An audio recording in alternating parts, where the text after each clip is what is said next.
Hello guys কি অবস্থা সবার আই হোপ সকলেই ভালো আছেন। তো আজকের এই ভিডিওতে দেখিয়ে দিব কিভাবে আপনারা এই ধরনের প্রফেশনাল ভাবে ভিডিও এডিটিং করবেন, মানে এইচডিআর ভিডিও এডিটিং করে নিতে পারবেন খুবই সহজে।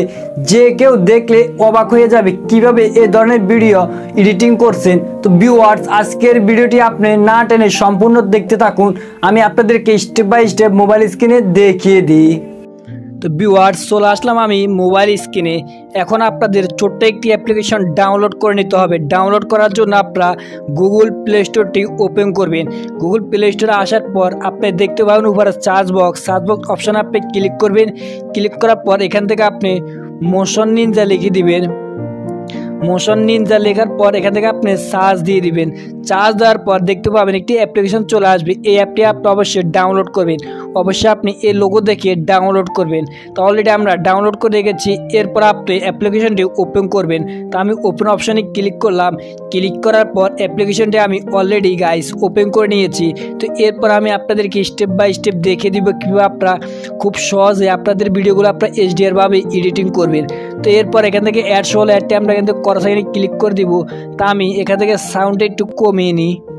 আমি সাউন্ডটি কমিয়ে নিলাম। তো এরপর আমাদের সামনে এরকম একটি ইন্টারফেস চলে আসবে। আপনি এখান থেকে নিউ প্রজেক্ট অপশনটাতে একটি ক্লিক করবেন। ক্লিক করার পর এরকম একটি ইন্টারফেসে আপনাকে নিয়ে আসবে। এরপর আপনি এখান থেকে অনেকগুলো দেখতে পাবেন সাইজ আছে। আপনি টিকটক, ইউটিউব, ইনস্টাগ্রাম কিসের জন্য আপনি ভিডিওটি ক্রিয়েট করতে চাচ্ছেন, তো সেটি আপনি সিলেক্ট করে দিবেন। তা আমরা যেহেতু টিকটকের জন্য বা ফেসবুক পেজের জন্য, তাহলে আমরা এখান থেকে 9.616 এই অপশনটা এখান থেকে সিলেক্ট করব। সিলেক্ট করার পর এখান থেকে ক্রিয়েট প্রজেক্ট অপশনটাতে আপনি ক্লিক করবেন। ক্লিক করার পর আমাদের সামনে এরকম একটি ইন্টারফেসে নিয়ে আসবে। এরপর আপনি প্লাস অপশন দেখতে পাচ্ছেন, এখান থেকে প্লাস অপশনে ক্লিক করবেন। এরপর আপনার গ্যালারিটা ওপেন হয়ে যাবে। তা আপনি যে ভিডিওটি এডিট করতে চাচ্ছেন সেই ভিডিওর উপরে একটি ক্লিক করে দিবেন। এরপর নিচে দেখতে পাবেন একটি অ্যাড অপশন আপনি ক্লিক করবেন। তো এরপর আপনার ভিডিওটি এখানে চলে আসবে। তো এরপর আপনি এখান থেকে সাইডে একটু স্ক্রল করবেন। স্ক্রল করলে দেখতে পাবেন একটি ফিল্টার অপশনে আপনি একটি ক্লিক করবেন। ক্লিক করার পর এখান থেকে আপনি দেখতে পাবেন সাইন নাম্বার একটি ফিল্টার আছে। এই ফিল্টারটাকে আপনি সিলেক্ট করবেন। আমি ভিডিওটি প্লে করছি, আমি সাউন্ডে একেবারে কমিয়ে নিই। আমি সাউন্ডটা কমিয়ে নিলাম। এরপর আমরা সাইন নাম্বার ফিল্টারটি দেখতে পাচ্ছেন সিলেক্ট করে দিলাম। এই ফিল্টারটি সিলেক্ট করলে আমাদের ভিডিওতে একটু হাইলাইট হবে। এরপর আপনি এখান থেকে টিকমার্ক অপশনটাতে ক্লিক করবেন। ক্লিক করার পর এই ফিল্টারটি আপনি ক্লিক করবে ফিল্টার উপরে। এরপর যে ফিল্টারটি আছে ফিল্টার লেয়ারটি আপনি এখান থেকে টেনে আপনার যে ভিডিওটি আছে সেই ভিডিওটির বরাবর আপনি এখান থেকে করে দিবেন সমান পর্যন্ত। আমরা ভিডিও পর্যন্ত করে দিলাম। এরপর আমরা এখান থেকে প্রথমে চলে আসবো। তো এরপর আমরা এখান থেকে এই বাটন দেখছেন সাইডে একটি অ্যারো বাটন অপশানে ক্লিক করবেন। ক্লিক করার পরে এখানে একটু সাইড স্ক্রল করবেন। সাইড স্ক্রল করলে দেখতে পাবেন একটি ইফেক্ট আলা অপশন আপনি ক্লিক করবেন। ক্লিক করার পর এর একটি ইন্টারফেস যা আপনাকে নিয়ে আসবে। তা আপনি এখান থেকে সাইড স্ক্রল করলে আপনি এখান থেকে দেখতে পাবেন ডায়নামিক, দেখতে পাচ্ছেন এই ডায়নামিক অপশনটাতে একটি ক্লিক করবেন। ক্লিক করার পর এখান থেকে অনেকগুলো ইফেক্ট চলে আসবে। আপনি এখান থেকে নিচে একটু স্ক্রল করবেন। নিচে একটু স্ক্রল করলে আপনি এখান থেকে দেখতে পাবেন হেড অপশন আপনি ক্লিক করবেন। তো আমরা হেড ইফেক্টটি সিলেক্ট করে দিলাম। এরপর এই ইফেক্টটি আমাদের কিন্তু ভিডিওটি অ্যাপ্লাই হয়ে গেছে। এরপর আমাদের কিন্তু দেখতে পাচ্ছেন ভিডিওতে এই ইফেক্টটি এক ক্লিক কিন্তু এডিট হয়ে গেছে। এখন একটু অন্ধকার ভালো কালো একটু এখান থেকে দেখা যাচ্ছে। তো আমরা এখান থেকে ভিডিওটি আরও একটু স্পষ্ট হাইলাইট করার জন্য সেই ইফেক্টের উপর আপনি আবার ক্লিক করবেন। ক্লিক করার পর এখান থেকে এরকম একটি ইন্টারফেসে নিয়ে আসবে।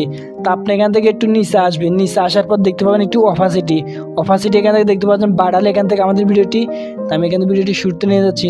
দেখতে পাবেন অপাসিটি বাড়ালে কিন্তু ভিডিওটি এখান থেকে আরও কিন্তু এখান থেকে কালো হয়ে যাচ্ছে।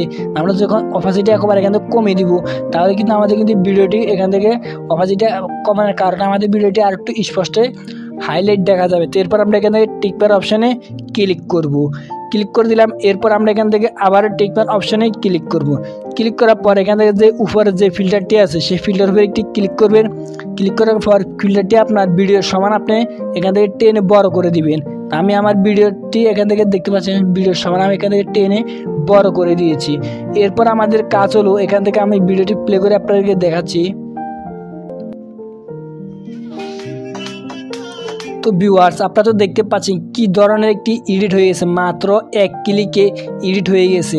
তো এখন ভিডিওটা আমরা সেভ করব কিভাবে, সেটি আমি আপনাদেরকে দেখিয়ে দিচ্ছি। অলরেডি আমাদের এডিট করা কমপ্লিট, এখন আমরা সেভ করার কাজ। সেভ করার জন্য উপরে দেখতে পাবেন একটি এক্সপোর্ট অপশনে ক্লিক করবেন। এরপর আপনি এখান থেকে এগুলো হাই করে দিবেন। এখান থেকে আমরা হাই করে দিলাম রেজলিউশন। এরপর আপনি এক্সপোর্ট অপশনে ক্লিক করবেন। ক্লিক করার পর এখান থেকে কয়েক সেকেন্ডের মাধ্যমে আমাদের কিন্তু এটা সেভ হয়ে আমাদের গ্যালারিতে চলে যাবে। তো এখান থেকে দেখতে পাচ্ছেন সাইডে কিন্তু এখান থেকে আমাদের এক্সপোর্ট হয়ে যাচ্ছে, আপনারা দেখতে পাচ্ছেন। তো ভিউয়ার্স এই ছিল আজকের মূলত ভিডিওটি দেখে যদি আপনার একটু হলেও উপকার আসে অবশ্যই আপনি ভিডিওতে একটি লাইক করে দিবেন। আর আপনি যদি আমাদের চ্যানেলটি সাবস্ক্রাইব করে না থাকেন অবশ্যই আমার চ্যানেলটি আপনি সাবস্ক্রাইব করে পাশে থাকবেন, যেন আমাদের নিত্য নতুন ভিডিও আপলোড করার সাথে সাথে আপনাদের কাছে পৌঁছে যায়। সো দেখা হচ্ছে নেক্সট কোনো ভিডিওতে।